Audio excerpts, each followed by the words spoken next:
Every country, no matter how obscure its automotive heritage might seem, has that one moment where it looks at Ferrari, Porsche or Lamborghini and says, "We can do that." For Britain, it was the McLaren F1. For Germany, the Porsche 959. For Japan, the Honda NSX.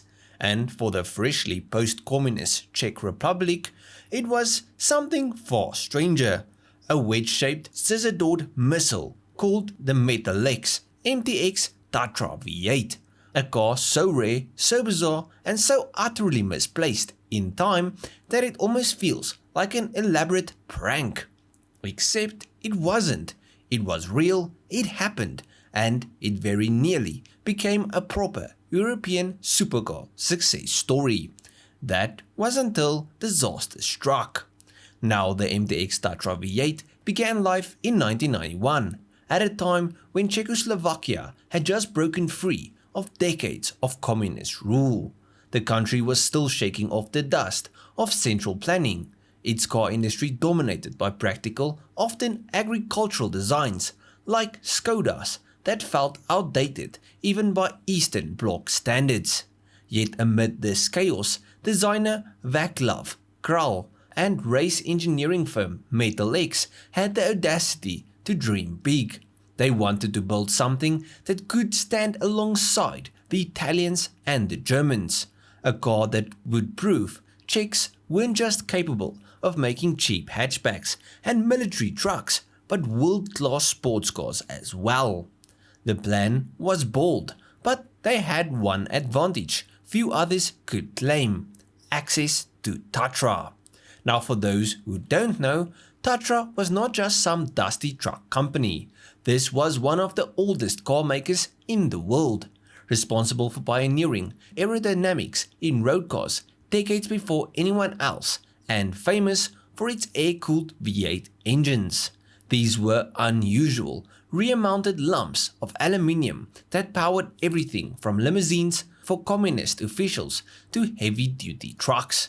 The Tatra engines were rugged, simple and oddly elegant in their engineering. Perfect, Kral thought, for the heart of his new supercar. So Metalex and Kral took the Tatra 3.9-litre air-cooled V8, bolted on 4 overhead camshafts for a proper 32-valve head and squeezed out 306 horsepower at 6,500 RPM. Now by today's standards, that's barely hot hatch power, but in 1991, for a country emerging from an economic cocoon, it was staggering.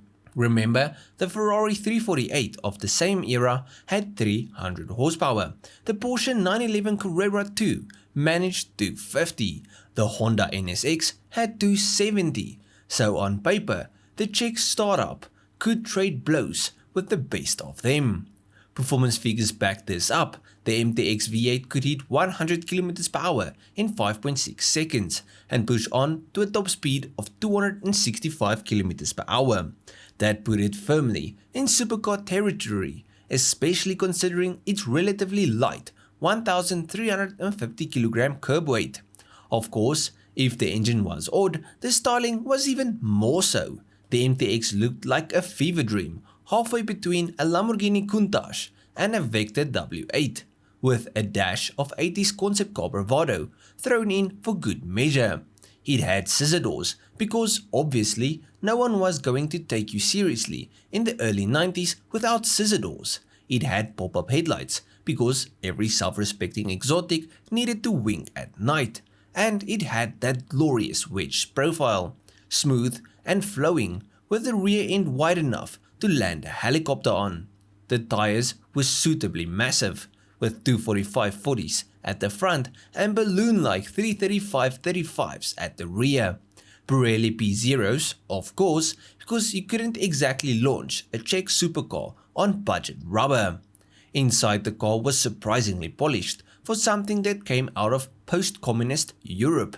It had a driver-focused cockpit, simple but modern for its time, with a blend of Italian flair and Czech pragmatism.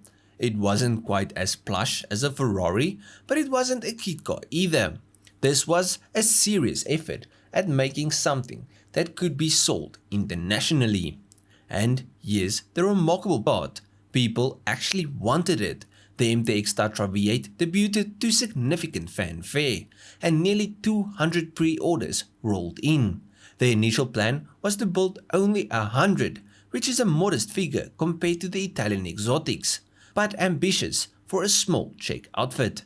This could have been the beginning of a proper niche supercar market in Central Europe, a rival to the likes of Scissor-doored.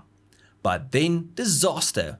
The factory where the MTX was being assembled burned down during the early stages of production, killing the project almost instantly. Of the 100 cars planned, only 4 were ever completed. 2 went into private ownership in the Czech Republic, 1 found its way into the Lani Museum, and another one, rather oddly, was shipped to the United States as a kit car. That American example, as far as records suggest, was never assembled. It sat in boxes, a supercar that never actually got to be a supercar. Which leaves us with perhaps the most tragic part of the story. This was a car that could have been. Unlike so many Eastern European experiments of the era, the MTX Tatra V8 wasn't just a prototype or a showpiece. It was road ready, it had orders, it had the engineering to back it up, and it had serious potential. But fate intervened, and history consigned it to the same pile as so many forgotten what-ifs. Still, the MTX didn't vanish completely. In 2010, it briefly re-entered the spotlight when Kanye West decided to feature it in his short film Runaway, shot in Prague. There, amidst ballerinas and surrealist imagery, the Czech supercar finally got its 15 minutes of global fame. For many, that was the first and last time they'd ever seen or even heard of this car. But for those who know, the MTX Tatra V8 remains one of the most fascinating lost exotics of the 1990s. Today, if you were to stumble across one of the surviving cars, it would probably command a price tag well into the 6 figures. Not just because of its rarity, but because of what it represents. This wasn't just a car, it was a statement. A statement that even in the rumble of a collapsing political system, creativity and ambition could still produce something extraordinary. The Metalex MTX Tatra V8 isn't remembered as one of the greats. It doesn't have the trophies of a Porsche, the glamour of a Ferrari, or the cultural weight of a Lamborghini. But it was Czech engineering saying, "Look at us, we can play this game too." And for 4 glorious cars, they did exactly that. But at the end of this video, please let me know what you guys thought of this car and its story. And if you guys enjoyed this video, please have a like and subscribe to the channel. Now if you guys did like this video, you'll most probably enjoy most of my other stuff, so just go through my channel, see if there's something else I like. I'll check you guys in the next one. Cheers, eh?